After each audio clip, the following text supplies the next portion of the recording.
That's the thing. I thought that we were going to be talking about like your show. Like it's okay. We just gonna rock with it. We gonna flow. However, Hello, and welcome to A Husky's Health. I am your host, the best podcast host in the universe, Steve Cully.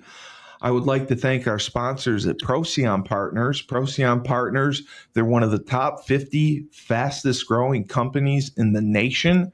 President Sean Rabinowitz is a proud supporter of Husky Talk. We have to come together as a Yukon family. His son Ben has leukemia and needs a bone marrow transplant. And they did a drive for him at Yukon. So I hope that they find a match for him there.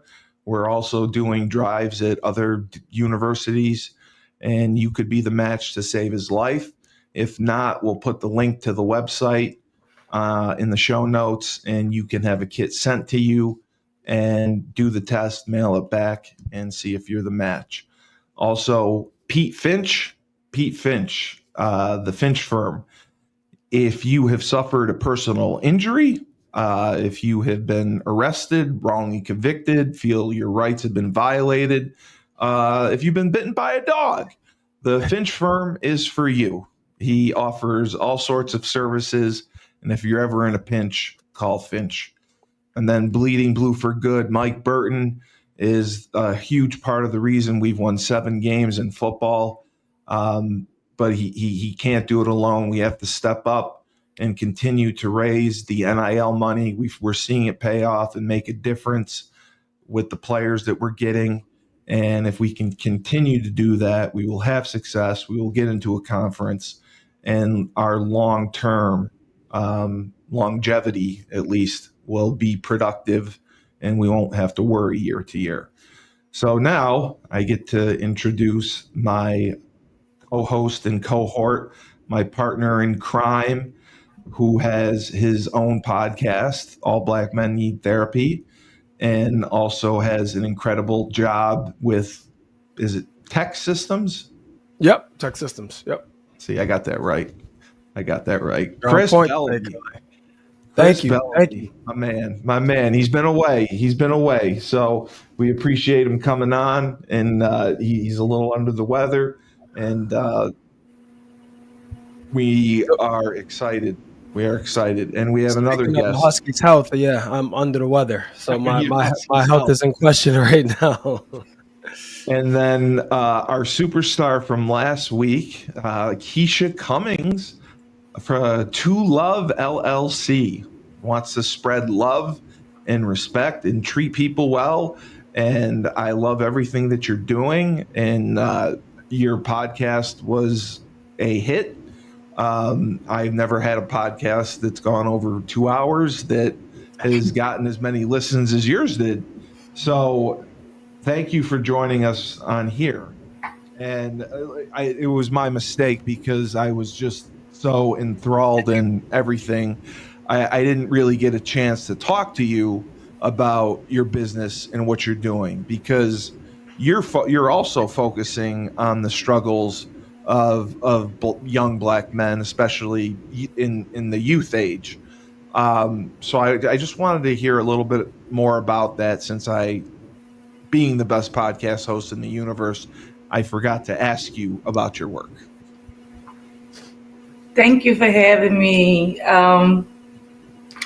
So I used to, that was a strong focus of mine, and it kind of like, it's still a focus, but for such a long time, yes, I did serve predominantly Black boys from marginalized communities. But it weighed on you. I remember you said that you were taking it home with you, and it drained you, and I know that. Yeah. And so, just doing a lot of work, it gets to a point where like you can only do but so much, and then you have to like elevate and try to, duplicate yourself. Or, for me, like during this time, it is like currently during this time is more of like, what can I do to, I guess, like get people to see like the work that God used me to do, and just my belief in terms of empowering the community from within. So when Which I is like very served the true. boys from the marginalized communities, and I apologize because I definitely thought that this was like we were going to talk about this like via your platform, Chris. So I wasn't prepared to talk about myself, but it's Well, okay. yeah, I You teased always got to be prepared to talk about yourself, I Keisha. Come on know. now. You I'm, stay ready, you ain't got to get ready. I know. I mean, it's myself, so I could talk about it. But so for a long Exactly. time, I served. Um, really, like I told Steve last week, is that I serve humanity. It's just that yes, a lot of times I felt like the communities I serve um, were, it appeared that I only served Black boys from marginalized communities, right? Because to me, they were like not looked at in a humanistic way in terms right. of like the lack of resources. And so what I try to do is provide resources and get, like I said, the community like healing from within. And so, and it's not me, it's a team of people. It was a team of people. Yes, And so I worked in, different roles. I worked as like a therapist, I worked as a teacher.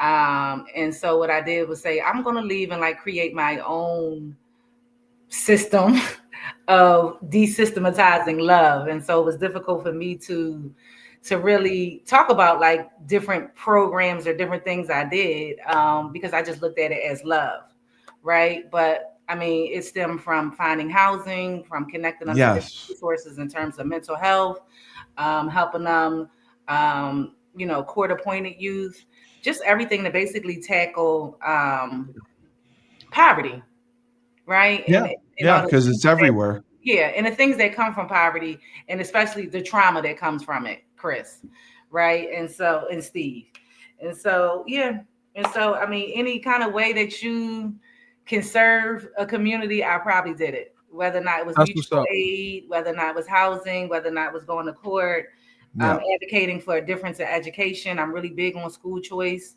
I don't like to say school choice because school choice tends to be considered like a yeah. What does that mean? School choice. I'm sorry. so school I'm an choice. idiot. Like I said, I don't like saying school choice a lot because when you say school choice, like people automatically is like, oh, she's Republican, and I don't really Yeah. like. What Oh, it the has to the, do with. the, the school choice mean? Despite what district you live in, you can go to whatever school you want. Is that what that means, or no? Yeah, you could say that. Okay. Yeah, you could Well, say that. So, like, you guys in Connecticut have like an awesome education system. School choice is saying that the parent has the right to choose what kind of education or what school that their children go to. And like I oh, said, school choice is generally connected to charter politics. schools. Yeah, Oh, charter schools. Okay. because it's connected to like charter schools. And so here Okay. in Virginia, when you say school choice, a lot of times it's considered like a Republican thing. Um, Really? yeah, absolutely. It's not a lot of charter schools here. Oh, I Um, didn't know that. Okay. well, no. And so coming from Philadelphia, like I said, um, Yes. you know, you Right. you have choice. I like to just say education rights. So I'm an education Right. right advocate. I believe that education um, gives people opportunity, and I feel like when people don't have options with education, you also take opportunity away from people. Yeah. If you get stuck in one educational system, that really limits your upward mobility. Right. Absolutely. Yeah. Yeah. So uh, this is gonna kind of go kind of off the rails a little bit, That's the but purpose of the show, Chris. The purpose yeah. of the show is to So go off the rails. so I had a moment last week, right? I was at Afrotech in Houston last week, and it's the largest black technical or technology conference in the country. It's been around for a long time, but it was like 20 something thousand people there, like all a lot of brilliant minds. Nonetheless, you speak about school choice, and and I know you don't like using that vernacular, but education rights, as you said, and I love that because I had a moment. So, being from historically marginalized population, like myself, like yourself, Keisha, right? It's like there's you know what's in front of you, right? Your reality is what you see, right? Your opportunity is what you see. It's based on the most successful person in your neighborhood, for better or worse, right? For better or worse. So I'm listening. I went to this executive fireside chat, and it was with one of the CEOs of part of Mars, the candy company, part of their business. His The Milky fireside Way. chat. Yeah, exactly. So Anton, I can't think of his last name, and my notebooks aren't up here, but Anton, I want to say is oh, actually, I'm not even going to try to justify his last name, but his first name is Anton. He's a CEO at Mars. It's a black guy, and I'm up there listening to him, and he had a striking resemblance to my first cousin. Like they really looked very like they could be brothers. Like that's how close they look to each other, right? And I'm looking at this dude, as well put together as he is, articulate as he is, as accomplished as he is, right? Like, because he's a CEO now, but he was a president before. Like, he's done a lot of great things. And I'm looking at him, and all I can see is my cousin. And my cousin, growing up, I looked up to him. I looked up to him, and my cousin was a bad dude, though. Like everything you can think of going to jail for, he did. But he always had money. He was always like the family favorite. Like everybody loved this dude, no matter how bad he was, right? Like everybody loved this. So he had all this charisma. And he was a successful business person, right? Now, be it as it may not be the line of business that's socially acceptable, but he was successful, right? No matter how you want to say it. So I'm looking at this dude talk and I'm listening to him. And I kind of got like a little emotional a little bit because I'm like, damn. What's the biggest difference between him and my cousin? Opportunity and access. That's the only difference. Absolutely. Wow. Like that was the only difference. Yeah. And it was troublesome to me because I'm like, man, like how many people are lost because of their lack of access, their lack of opportunity from these historically marginalized communities? Because my cousin, like I said, for all the things he's did negative, he could have did all of that positively. Had he been in different environment, different access, wow. So again, like I said, this was kind of off the rails a little bit, but you speaking, Keisha, made me think about that moment that I had. And I wanted to call him, but I didn't want to call him and get all deep with him at 11 o'clock in the morning on the Thursday. So I was just like, I'll wait till I talk to him in person, but because we text often, but I haven't spoken to him in a while. And I didn't want to call my cuz, I just saw this dude look like you, man, and you could have been a CEO. Like I didn't want to have that conversation, you know what I'm saying? So, but it's everything you said is true. So that's why I didn't know that educational rights was tied to like, a political party, but I believe that because I know. And Cully, you can attest to this too. And I mean, Keisha, you ran track, but it's like athletes, they do that. Like they try to go to these different school districts to play in these powerhouses and stuff like that. At least when we were coming up, that's how it used to be. And then they were putting moms in jail for this. There was a case where a woman went to jail for sending her kid to another district, which is just crazy. I think it's in Connecticut, right? I was about to say, I'm pretty sure it was in Connecticut, but I didn't want to say. Yeah, I remember it being in Connecticut. It's wild. So yes, I get it. They get in trouble for that. I didn't know that. Forgive me for again asking, what is the definition of a charter school? Oh gosh.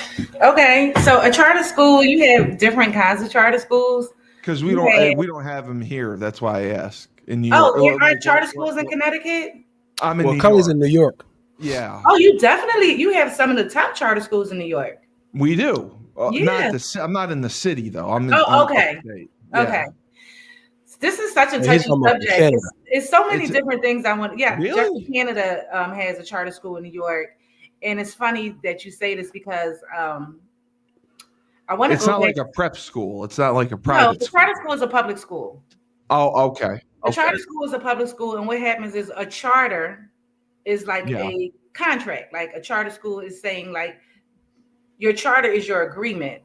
And so you are going to educate, like you might have a charter school that is going to be a STEM school. So your charter is your agreement between, your local LRE, your local school board, or your community and parents, and saying, this is what our charter is going to say. Like, this is our contract. This is our governance. That's all a charter school is, but it is a public school. And a lot of people get those two confused. Like, people think that people will say charter schools are private schools. Yeah, right. This is such an in-depth conversation though, because there are. Is it a different curriculum at a charter school than like a public school? It depends on what your charter. It depends on what you're like. In Chicago, they have charter schools that focus just on dance. You can have a charter school that focuses on science, technology, engineering, and math. You could have a charter school that focuses on athleticism. You can have a charter school that focuses on music, right? And so you come up like with that charter. I don't think that's bad though, is it? Like, so if you let me I just have to touch on what Chris said about his cousin, right? Because I served probably like when I did work in a school system, I worked at the alternative school, right? And so you might say that bad kids go there, right? I would teach my babies, y'all are not bad, y'all just made bad choices, and so y'all came here. Like, I don't think any kids are bad. They're not. So when you say like the negative and positive, it's not so much, because I think that's what allows society to look at certain people like a certain way, because it's not so much. I mean, I'm not saying I don't know what your cousin did, but like for me, everything you can think of to go to jail. But I think that he did whatever his environment caused him to do, right? No, I agree. Yeah, 100%. And so when you say like, so I get it, right? So I've had babies, and I'm like, you have your cousin had a skill set, and that skill set may have been a skill set of distribution, right? Okay, I see what you're saying. Like you saying, the richest man in the world at one time, Jeff Bezos, and he might still be, I don't know. That is his skill set, is distribution. He just has a hold on the market of distribution, right? So your cousin has that same skill set, but he just didn't have the MIT education that Bill Gates had. They had the same skill set. No, it could have been used in a different way. You're not wrong at all. Wow. Yeah. And that's the point. Exactly. So it's not that it was, I don't want to say that it was bad, because it was like I adapted to my environment. So it's not, you know what I mean? Like it's the whole nature versus nurture conversation. You know what I'm saying? Like it's the same thing. It's like, listen, trust me. Like, I get it. like I was right. I was writing the part on both sides. Yeah. Yeah. Right. So I was writing a pardon letter for my cousin, and not the same cousin, because you can't get pardoned for some stuff he did. Anyway, for a different cousin, I was writing a pardon letter, and in the pardon letter, I said, yeah, I'm in corporate, I'm doing this, I'm doing that. I said, but we were one decision away from him writing my letter. You know what I'm saying? So it's like, don't look at where I am and where he is, right? Because it's literally one decision that could have changed everything for both of us. And again, it's environment, it's choice, it's a lot of different factors, but I get it. It is. And I can talk for hours on this topic, right? Yeah. I can take us down all kinds of rabbit holes, but I get it. No idea. Wow. You're right though. Yeah. It's 1 second, one decision away. And here's the reality. It's the people who, like, let's use myself. I won't speak for anybody else. I did some bad things. I just didn't get caught. You know what I mean? I didn't get caught, and I was around long enough to make a different decision. That's it. But every time, like I tell the story not all the time, I don't tell it enough probably, but when I made a pivot, I was like 12. You know what I mean? I just had the wherewithal to understand that there has to be more for me. But the only the largest contributing factor to seeing that through was I literally took myself from where I was and put myself somewhere else. I got around. I got around people that were on different time compared to the guys I was with. The guys I was with, they were on demon time. And these guys that I put myself with was now on. There's like, look, man, we're going to college. We're going to college and we playing ball. So if you ain't about that, then you don't need to be around us, you know. And that was basically the conversation.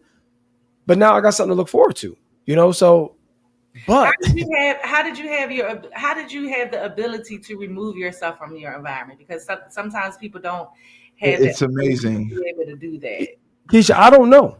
God, I could tell you this. I could tell you this. I could tell you this. So when I was in juvenile detention when I was 12, and my dad came to visit me, and my dad did jail time, you know, prison time, and like I come from like my family, like it's understood that you're going to get in trouble. It's understood that like it was just one of those things, you know, like nobody ever glorified it, but it was just how they were all raised, and it was part of life.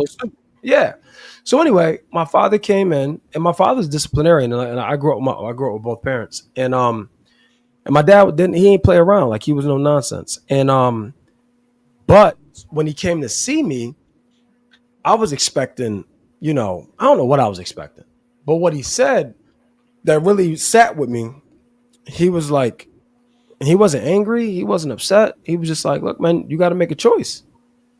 Like you got to make a choice on what you want to do and who you want to be, you know, and it's crazy because I go to Hartford Detention, that was the detention center at the time, and I meet one of my cousins that I didn't even know I had in there. You know what I mean? So it was just crazy, and I'm like, yeah, you know, Pumpkin in here. It's like, oh yeah, and I was like, so we just talking about all this stuff, and then he's just like, well, look, man, you got to decide who you want to be. He's like, you make your bed, now you got to lay in it. That's so good. He's like, you got time, but who do you want to be? And so it was almost like, not that he said he's going to support me either way, because he didn't say that, but he didn't tell me what to do. He just put it on me. And then when I came home, one of my friends I grew up with, he said to me, which kind of cemented it. He's like, Chris, you got to start hanging around people our age, because I was always hanging around with older kids. Oh, okay. And when I got arrested, I was 12, and the people I worked with were 15. So he's like, you got to start hanging around people our age, and I want you to play on my basketball team. So we're going to the boys club. So that's how it started. So shout out to my boy Johnny Reyes. Like that's how it started. So then I removed myself. So from at the end of school, I was going right to the boys club, and I would stay there till they closed. And that's how. But there was another outlet. You know, like not everybody has another outlet. But that was the only thing that saved me is that there wasn't another outlet. So that's how I was able to make the choice. But I think you had a level of maturity that most 12-year-olds would not have. And that's why you made that decision. Because hindsight's 2020. You know, like I didn't know in the moment that I was making a life-altering decision. Mm-hmm. Right. You know, I just knew I didn't want to get in trouble no more. Like that was what I'm like, because the thing is, like I was born in Hartford, but my mom and my dad moved me to New Britain because Hartford was just so terrible. So they were like, we'll give you a better chance in New Britain. But New Britain was almost just as bad. So it was like 6 in one hand, half a dozen in the other. But I knew that's what they were trying to get me away from. Because every one of my cousins that were my age, they were all jammed up. Like everybody was jammed up at that time in some way, shape, form, or fashion. So it would have been easy for me to follow that path, which if there was nobody around doing something different, I probably would have. Because it was, and there's another psychological component to this that, again, we can go down that path. But then for me, as a kid, you look at how the figures in my family who are in a certain life are enamored, right? And you want that. Yeah. And so it's like, so it's a balance. It's like in your mind, it's like, well, this is what success looks like. Mm-hmm. You know, so you naturally gravitate towards that because you don't have any other examples. Somebody telling you, no, that's not success. Right? This is what success looks like. Exactly. So I was just fortunate to have another set of people that I could tap into, you know? So that's the only difference. I just had more access to people at the time that were doing positive things. And And that's what you said. you had access to, and that's something that I advocate for down here for many years, is that you had access to the Boys and Girls Club. And in the communities that I served, a lot of them did not have access to recreation center because the recreation centers are Mm, closed. And so I'm like, what do you expect someone to do if they like yeah. don't have, it's like it's an outlet, you know? I mean, and you and I, like all of us know, um, you know, like you said, hindsight is like 2020, but just I didn't think of the depth of like what track did, but I basically was running track my whole life. So I don't know Mm-hmm. what I probably would have done with all those hours because literally, I mean, from elementary school to my formative years to high school, after school, You're I went to practice. I was at track meet. So, yep. you know, that is another thing that Steve that I advocated for here. Basically, like, you know, anything. Your coach though had a huge influence on you. You talked about My your coach had a, coach yeah, up my and coach had down. a very huge influence on me. Yeah. You And know, and it's funny that because makes a he difference. and I spoke after the interview. I told him that I spoke about him, and I didn't know that NIL exists in track. He's like, Keisha, NIL exists in track. I'm like, it does. So Yeah, I it didn't does. know that, you know, Yeah. and I didn't know that. I was sad to hear that, you know, track is not as robust as it was when I was growing up in Philadelphia. He said Mm, that it had changed, and you know, I just think that I just understand the importance of Chris. I was telling Steve that like when you're an athlete, like they have total control over you. So I advocate for people to, you know, go like the education route, but at the same time, athleticism you know, athletic program saves a lot of people and gives people the opportunity, like it did myself, to be able to get an education and to be able to, 100%. you know, right? Because I didn't grow up in a marginalized community. I definitely didn't grow up in the communities that I like, nowhere near the communities that I serve. I just served the probably most marginalized communities. I mean, I served what they call the trenches.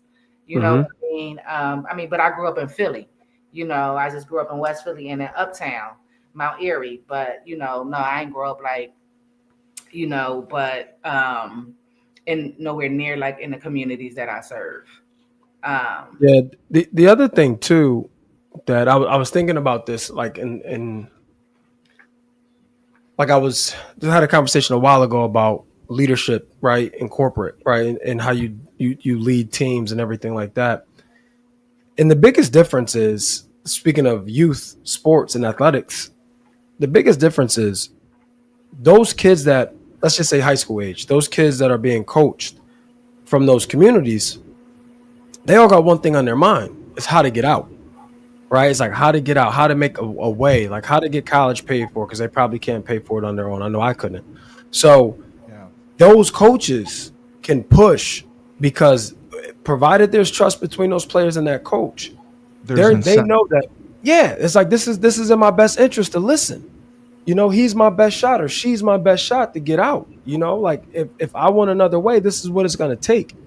And that's the biggest difference. You know, I would say that probably stops in high school because now you talk about NIL, the motivation is different. You know, You're like right. Yeah. you don't know Yeah. what you coaching these kids for, right? Like everybody's different. Like some kid is trying to get their mom out the hood, right? But there's another kid that's trying to get their mom out the hood that's making $150,000 a year through NIL. You know, like which is more than anybody in his family. So how you manage that is tricky. Like I hope that these big programs or all programs has some type of sports psychologist on staff, man, because I can't imagine the challenge of that these coaches have with these kids and these kids have. Like Cully, we talked about it last time with the expectation and everything like that. Like it's a lot, man, and they're kids. Like, let's not they're forget that. kids. You know, they're kids. Yeah. No, that's the one good thing that they're doing at a lot of colleges and universities. I live near Colgate, and Colgate just hired, like I think it was 2 years ago. They hired full time 4 full-time licensed mental health therapists to Nice. work with the students and to work with the student athletes. And I happened to meet one of them at church. And he was telling me, he's like, these kids come in to see me and they are just so overwhelmed. Like they first of all, they want medication. Second of all, they think that their class schedule is too tough, too taxing. And third, it's all or nothing. There's nothing in between.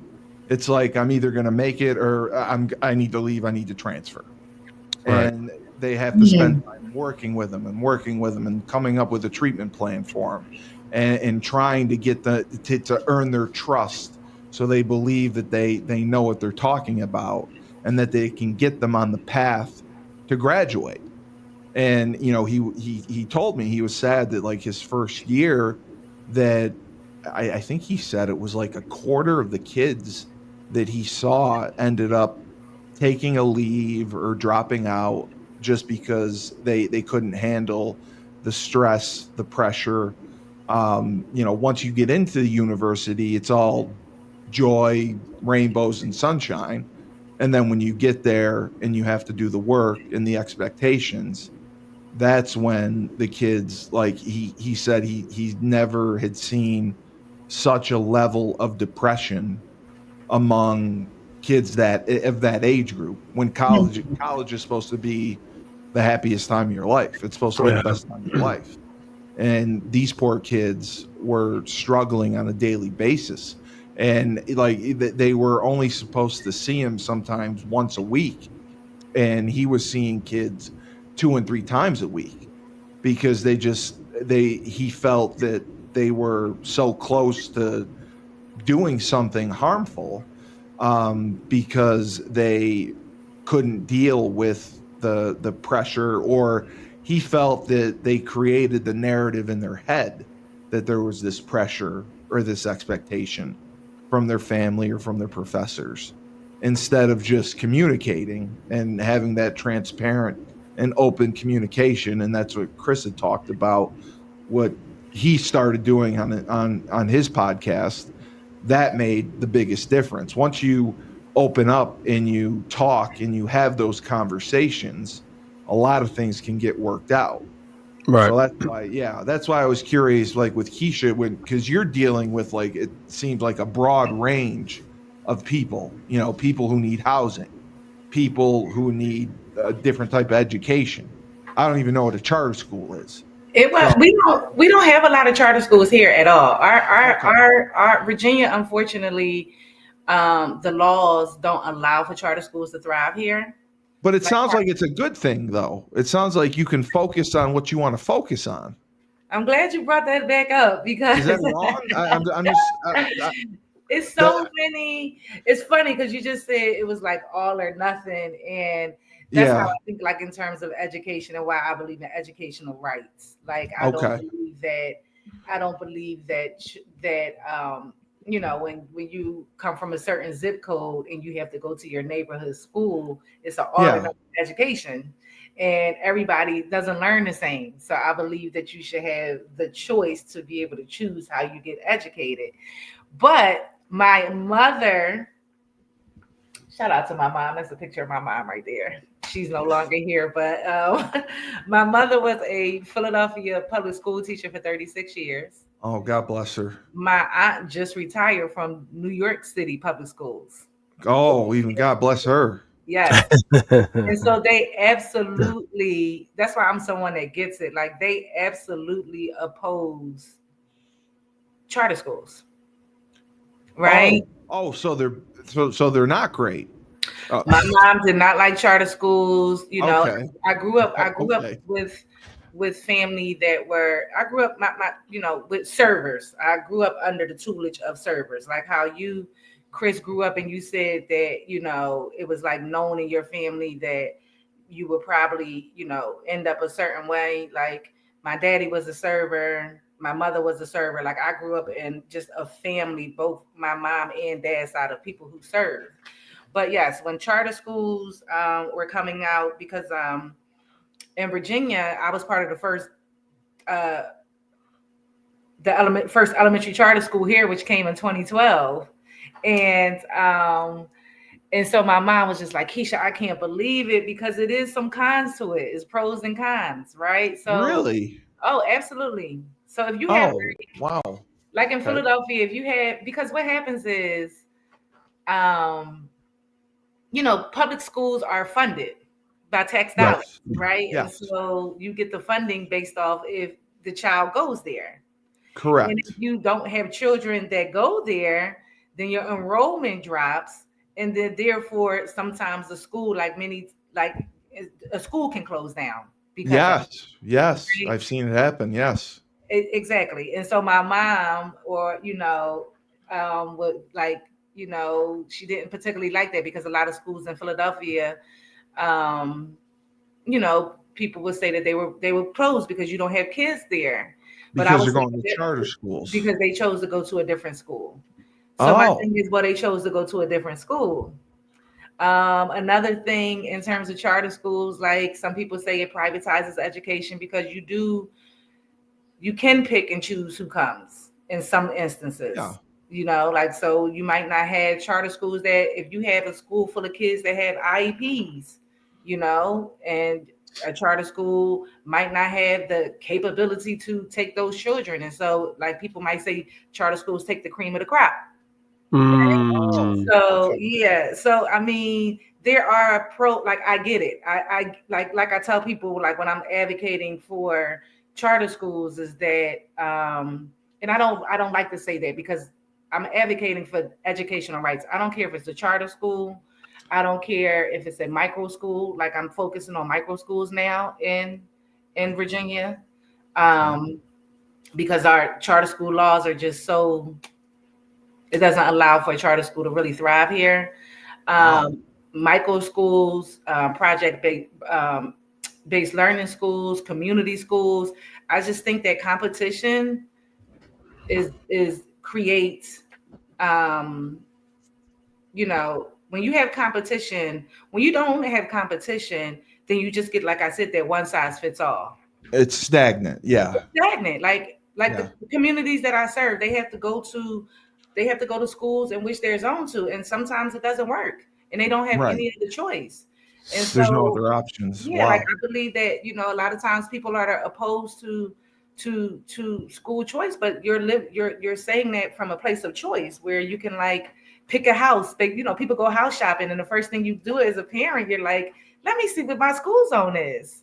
Right. That's very Right? That's true. what you do. Yes. So I Yep. know you my don't look friends have at done it. that. Yeah, Yeah. but that is you having the opportunity to have a choice. Right. Right? And so I Right. think that when we give people choice and opportunities, then we give people a chance to, like, get out, as you would say, Chris, and and make a dent in poverty. Because that's what I fight. I fight like poverty. I believe poverty is a policy choice. I believe that, and I just believe that education is, like, the way out. Like, Yeah. since the So, communities that I like, when you just talked about NIL, Chris, and people being able to talk to them. Um, I hope that when they financial literacy, like, I think that financial literacy should be in all schools, and that kids should graduate with, like, trades, and because everybody's not going to go to college, and it's okay. I oh, know I know. the My friend said communities that I that. serve, I, sometimes I just had this sometimes conversation last night. go ahead. Yeah. I'm sorry. I didn't mean to cut you off. My Oh bad. no, just sometimes the kids don't have the opportunity to, because college is delayed gratification, right? And so sometimes I am that older brother. And so I don't have 4 years for delayed gratification, because I got to take care of my family. And so Mm-hmm. I might not want to go to college, but for me, when you graduate from high school, you should have some type of trade. A couple of years ago, I was pushing for CDLs to be a part of it. It's a little bit different now, because we have a lot of Yeah. technology, but that's going to take the place of drivers. But you know, Really? yeah, At I some mean, point. you're going to have automated trucks and that kind of Wow. yeah. I'm So, but sorry. Yeah. I'm behind in like the times. the school I worked at, I was like, I feel like every student should have graduated with a CDL. And then doing my research during that time, I focused with the vice president of Peterbilt, who builds trucks, and he was telling in T-Force Freight, and they were telling me that, like, 70% of drivers will, in the next couple of years, will no longer be here because they're baby boomers. And so Mm-hmm. when baby boomers Gonna be a stop, boy. that's the huge, like transportation. Like we need transportation for goods and services. So I'm like, I don't understand why the emphasis isn't like on trucking at that time or logistics or any kind of trade. And then Chris, to your point, to kind of make it full circle, Wow. I would meet a lot of gentlemen that would be coming home from the penitentiary and their go-to is trucking. Mm-hmm. And so my Yep. philosophy was, why do we have to wait until they go to the penitentiary to Mm-hmm. get that trade where we can circumvent that and get that trade Oh, in high school? right. So that's kind of like part of the work I do, but it's so many different things. Yeah, I tell you what, like my son's only 4, but had he been a senior in high school and he says, "Dad, I don't want to go to college. I want to be a plumber or I want to be an HVAC technician. I want to be an electrician." I'm like, "Bro, let's go. Right? Let's make it happen Yeah. because them folks are making money hand over fist. Because there's Like not enough of them.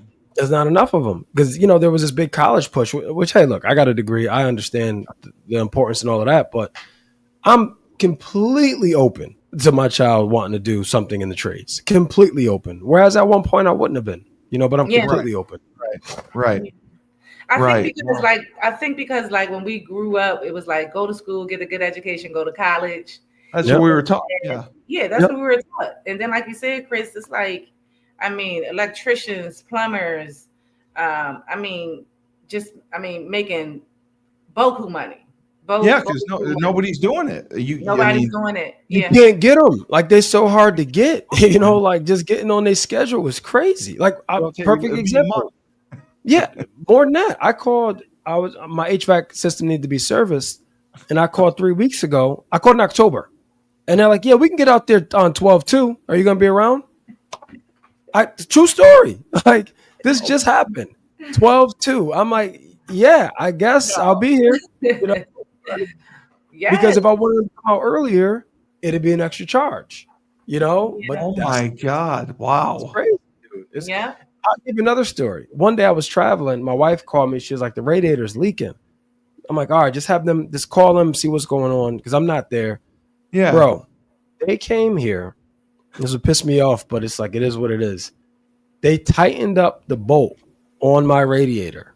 What a monkey wrench that you have in your house. Just tightened it up. $388. Yeah. Yeah. That was the bill. $388. I said, you got to be shitting me, That's man. amazing. Oh That's my gosh, we amazing. could curse on here. So no, I'm trying to work on cussing. I like cuss. And Steve, after I got off the show, I was like, yo, I know for a fact that I could not curse because I was on the show for 2 hours and I didn't curse. Oh no, you can swear. It's a podcast. I'm trying to stop cussing. I want to be a lady. I don't want to cuss. I want to be, You are a lady. You're very much a lady. God. So Chris, Go ahead. if I wanted to, I'm in upstate New York. If I wanted to open up a charter school, Mm-hmm. can I do that? Can I just buy a building and say this is the Steve Cully Charter School? Is that how it works? Actually, you could. Actually, you could. I mean, and it's different. It's different steps to it. But so you have charter schools that are like community based, which I like, and then you have charter schools which people oppose, and I understand it, and that are like run by like corporations. And so what happens is, people that like oppose it, again, I have understanding because then you're saying like you're just taking money. It's just like this corporate thing. It's like lobbying and, like the charter school here in Virginia, the first elementary charter school here in Virginia, shout out to Patrick Henry in Richmond, Virginia, shout out. It was started by the community. So the community, and I always believe in that, like with everything, the community.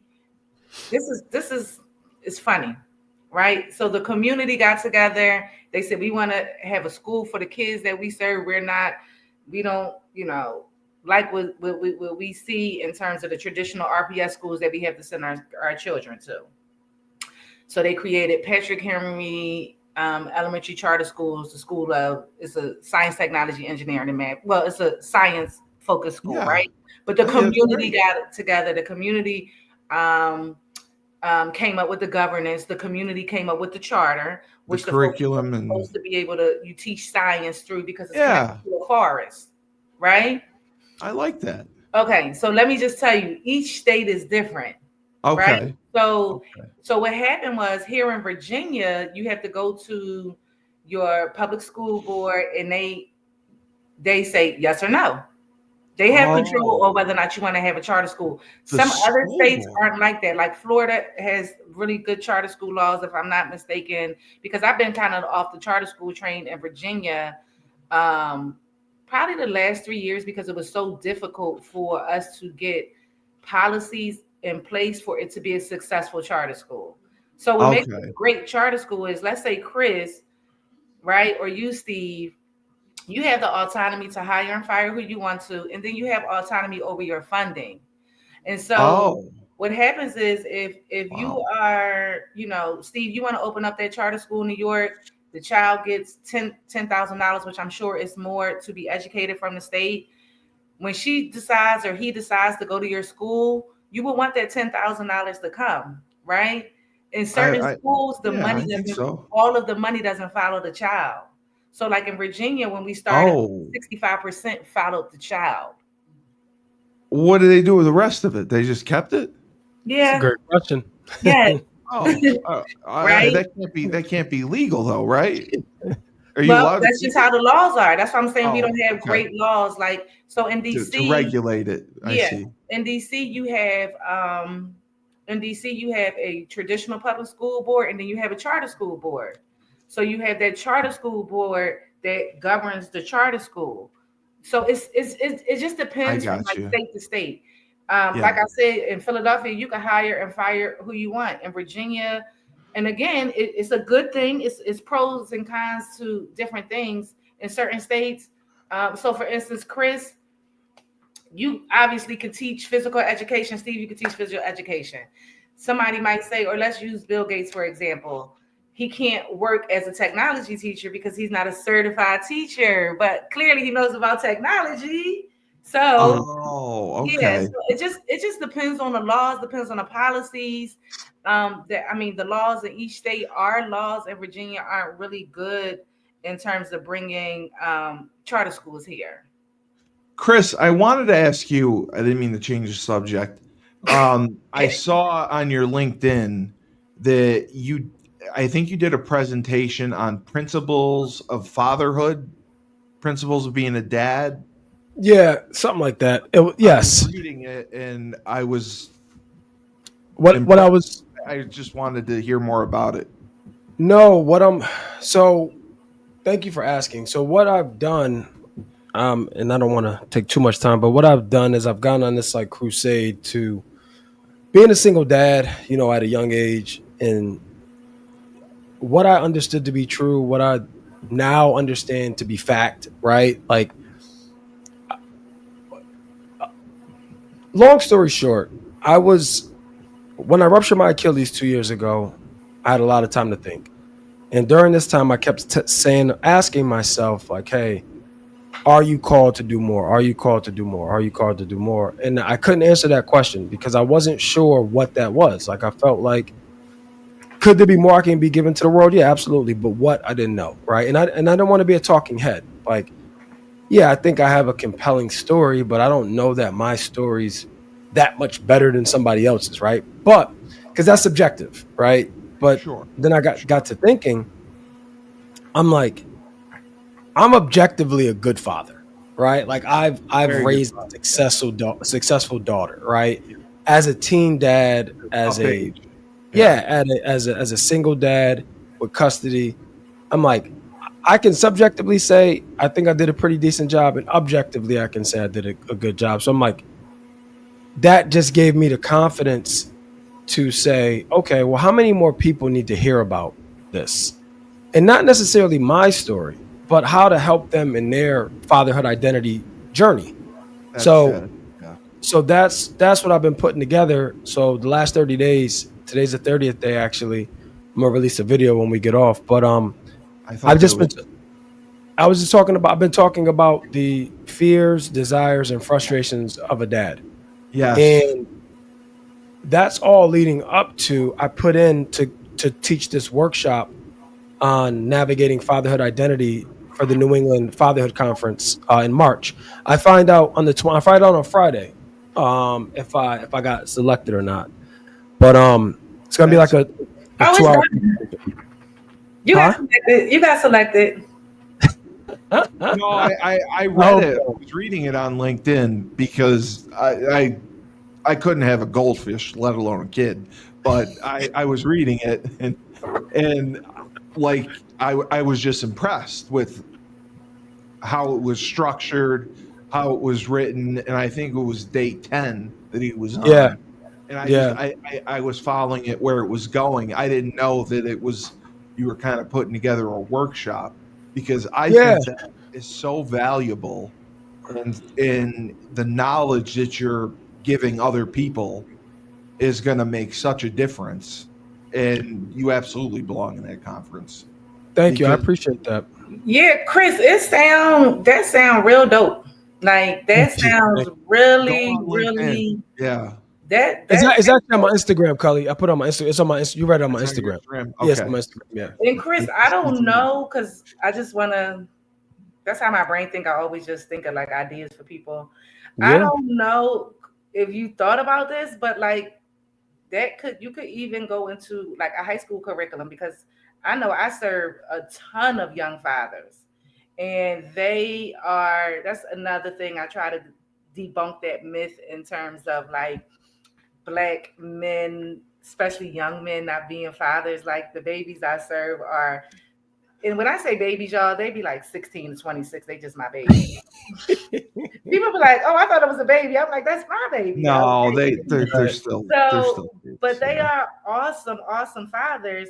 But as you were talking, I was like, see, again, being somewhere, but I don't want to get off subject. But as you were talking, I was thinking like, Dad, that would have been dope for you to come into the class and for you to be able to like even have them write it down because it's just, again, you just kind of go off of like what you see. Yeah. But And and and I think that and you a, probably could integrate that in some way, like in a high school curriculum as well. yeah, the plan is to provide I get selected. Even if I don't get selected, my plan is to Yeah, you'll take speak at that places. workshop because a friend of mine works for for DCF in Connecticut, and she's like, you can. There's CEs like continuing education for social workers. She was like, that can be Yeah. a curriculum that you can teach, and they'll pay you to Right. come in and do it. So my whole plan is to because I've done some research. Like there's 5.4 million college students that are parents. You know what I mean? Mm. And I'm Yeah. like, this is why I'm going to be getting with Phil at some point because there's a ton of parents at UConn, right? Uh, And when I was going through my stuff, like I was a sophomore in college you were a fighting for baby. custody. Yeah. Yeah, and I didn't like. Fortunately, I had a great mentor who started the fatherhood program in Connecticut now 30 years ago, but at that time probably like 15 years prior. So she was helping me with understand my rights and everything like that. But I wouldn't have done half of the stuff because I wouldn't have the confidence because of how we're raised. Like we're Yeah. raised that like as a father, you're not a nurturer, right? Whether it's said or explicitly said or implied, it's understood, Yeah. So I'm like, well, they're not gonna give me like and it's my kid, but there's like they're not gonna give me my kid. Like it doesn't make sense. But that's programming. You know what I mean? Like it's programming. Yeah. So debunking some of these myths, right? Where it's like if you have a child out of wedlock, like you both have equal rights to that child. You do. Yes. Yeah. So it's like if the mother can't say you can't see that child, period. It's illegal. Yes. Yeah, right. But That's fathers right. they'll just fall in line, They because will. They'll take the word because for it. they're afraid of the system. They're whatever the case. So I'm like, no, there needs to be. And the last thing I'll say, because I know we're going off on a tangent, but Connecticut is the thought leader in the country for fatherhood advocacy. Good. The challenge is we are still behind, and we're ahead of everybody, and we're so far behind. That's scary. See what I'm saying? So That's there's a scary. void, that again I'm working through it, and I'm gonna make it happen. But there's a void that can be filled by people like me. It doesn't have to be me, but somebody like me that can speak to both sides. Like I've co-parented, I've been a single dad, and I've now parented as a husband. You know what I mean? Right. So it's all aspects that I can touch on. Yay! That's why I thought you said like your wife, but okay, two different. Okay. Yep. Yeah. No, my wife isn't my daughter's mom. Yeah. Okay. My daughter. Did you come up with this like all completely on your own? I mean, obviously you learn from watching others and what to do. Come up with what I'm doing now? The workshop, yeah, the program. I mean, yeah, like bless you, man. I know. Again, I know what I struggle with, so I know I'm not an anomaly. You know what I'm saying? So I'm like, I can't be the only one that struggle with this. So, fatherhood identity, because if you, again, dude, I can talk about this for days, man. But like, you think about the patriarchal society that we grew up in, right? Like, as a father, you're ingrained to protect and provide, right? Nurturing, loving, all of that, caring, empathy, all that stuff isn't taught to you. So if you didn't have a father, you're going to default to that. If you did have a father, provided your father didn't have a high EQ, you're not going to know what that looks like. Like, bro, this is a true story. So my dad, he just started telling me he loves me like 2 months ago. Yeah. No bullshit. Like when we hang up now, he's like, I love you. He's never done that. And I don't know if he's getting older or what's happening. I'm not sure. Excuse me, I'm still congested. But no, he's proud, man. But that's like my dad's. He's 68, something like that. Like, and he just started doing it, and at first it was uncomfortable. I'm like, man, what's going on? You don't know how to react to it. Yeah, like, what you mean you love me? What's happening? But every conversation, like, I love you, and I'm like, I love you too. But it's weird because he's never done it. But whereas my son, who's 4, and my wife's Puerto Rican, and I always say that like Latinas and Latinos are like the most loving and caring communities, right? Like they just love on everybody. So where my son, like, he'll tell me he loves me like 4 times a day. Yeah. Like, I love you, daddy, because I say it to him all the time. Yeah. But it's because, I took that from my wife's culture. You know what I mean? Because I wasn't raised like that. But now it's so normal, and forget it when I drop him off at his grandmother's house. Like that kid leaves there thinking he can take over the world because all she does is pump him with affirmations, like every 15 minutes, you know. So which is great. But my point is, there's a lot of fathers that don't know that side. No, they don't, and don't even know that they can tap into that side. You know, so anyway, that's where the work came from. That's where it's going. That's so impressive, and I'm just a suburban white kid, so I got nothing. But listening to you guys, I mean, completely just blew me away. Just educated me, like the whole charter school thing, educational freedom.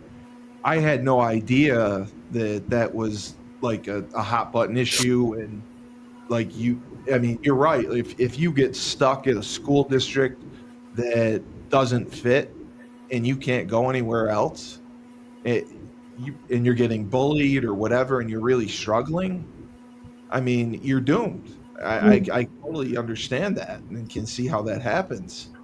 And I don't want where to turn because it's such a hot topic. Steve, like I don't want people to think that I'm not pro public schools as well. No, I know you're not. I'm pro. She's staying on that fence, boy. She's like, don't push me in one direction or the other. Because it is such a political. It is like I had no idea. I had no idea. Oh my gosh, when we push school educational right bills through the General Assembly here, they were like killed immediately. They didn't even come out of subcommittee. Wow. Because it was like, control. But then at the end of the day, like I have a lot of friends that are doing a great job advocating for funding. Steve, this literally has to be like a whole nother show because it's so much. Don't worry about it. In depth you could go into it. Well, I want to keep learning about it. You said that you couldn't be a good dad, but something that Chris touched on before he talked about that, before he even went into what he just went into, I was gonna say, Steve, you could tell that you would be that nurturer dad. Like you would be a It great might be. father. You would. I'm telling. That's your Wow. spirit. Look at your spirit. You got like a teddy bear nurturing, spirit. Yeah, well, I was lucky. I had a Lebanese father. The Lebanese, Yeah. if you know the Lebanese fathers, your children can do no wrong. Yeah, I have they a I didn't they know you they were friend. know half no. He's Lebanese, gorgeous. Cully. Yeah, Look at I'm that. half I just learned Lebanese. something Yeah. about you. So the Can I ask Chris Lebanese, a yeah, question based off of what he said about his curriculum? absolutely. So, Chris, you emphasize single fathers in in your curriculum, and after you teach your workshop, is it a part where you still try to um, still instill, or you can, I don't know what your belief is, but do you still try to instill the importance of like the family unit or like co-parenting Man, and listen. The Everyone's different, there right? there's so many statistics as to why successful co-parenting is the way, right? Because I get it where if you can't be together, like obviously a two-parent household would be the best. But here's what I know. There's no statistic more damning than a father not being in that child's life. That's what I know. right. There's no statistic more damning than that. So obviously you want both parents to participate. But in my scenario with my daughter, like there is no other parent. Like she's around, but she's not, active and by no means. So there's no reconciling that, right? There's no getting her to become a parent, right? But Nothing you can if it's do. salvageable, yes, you want to have a relationship with both parents because it's essential for that child's It's growth and better for the development. kid. I Yeah. can. Yeah, but at minimum, you want a father in their life because that's the most there's not a statistic that compares to a father not being in their life. Right? And Like, trust me, like even being a teacher, automatically, if a young lady came into the room, I could automatically tell whether or not a dad was in her life. I mean, yep, automatically, just the way yep, that they carry themselves, like certain things, you could automatically I say, agree. like, okay. I mean, you just automatically knew whether or not they had a father or a father figure in their life. So I do think that that is extremely important. Yeah. Yeah. Wow. So I'll keep you guys posted. Well, wow, I have to thank both of you. This was an incredible episode and a tremendous learning experience for myself. Uh, Both of you, I commend you for all the work you do and giving back because so many people take, not enough Yeah. people give, and I'm one of them. But you guys are doing tremendous work, and I think you're making a difference. And I'm glad, Keisha, you got to talk more because I didn't ask about it, but now I understand. Like you really are an advocate, and you are trying to get better rights and fairness for a lot of these young kids who don't have the choices and get stuck in environments that they can't get out of. And Yeah. Chris, I know Chris will go anywhere he wants because his podcast is great. He's now developing this workshop, which I think will be super successful because he has so much knowledge because he's been on every side of fatherhood. Yeah. And I don't think there's a lot of fathers who've been on every side of it. So I give him credit too. And we'll definitely have to talk more. But Yeah. Appreciate you I putting it together, Cully. I Thank you appreciate for you being the coming. best podcast host in the universe. Well, Keisha, you did wonderful. Thank you again for coming Thank on. you. I just want people to And live out love. That's it. Live out love. I will. I got to put your website on, so make sure you give that to me. I got to get your website up, Okay. and this will be a good one. And Chris, thank you for sucking it up through this. I appreciate it. Yeah, man. I Yeah. appreciate you, Chris. Chris, I really are you related to Bill Bellamy? It is. I am. I was just texting him actually. yes. Oh, you being serious? Yeah, he is. Yeah. He Oh, is. I was just playing. No, yeah. He'll be Everyone asked him that the first day we met him. yeah, I he'll thought be in he asked that Connecticut. at UConn. I just couldn't remember. He'll be in Connecticut on Thursday. So if anybody's around, go to the Funny Bone. Bill will be there. I think he has a show Thursday. I'm going to the Friday show. I Oh, think he's he's going to be at the Funny Bone. yeah. He'll be Oh, at the Funny okay. Bone. Oh, that's Yeah, awesome. I I'll love be the there. Funny. It's either Friday, Saturday, or Thursday, Friday. I can't remember, but I'll be at the Friday show. But yeah, he'll be in town. Okay. Well, Yep. again, thank you guys. Keisha, To Love LLC. I can't wait to see when your website's up. That's going to be great. And Chris, again, um, love your podcast. All Black Men Need Therapy. And I love all the work you're doing, going around the country speaking and putting together workshops. You're really making a difference. And Appreciate you, Cully. I always love when I get a chance to come on with you. And this has been a Husky's Health. I am Love the it. best podcast host in the universe, Steve Cully. Remember, when life gives you lemons, don't make lemonade. Take 2 oranges and throw them back at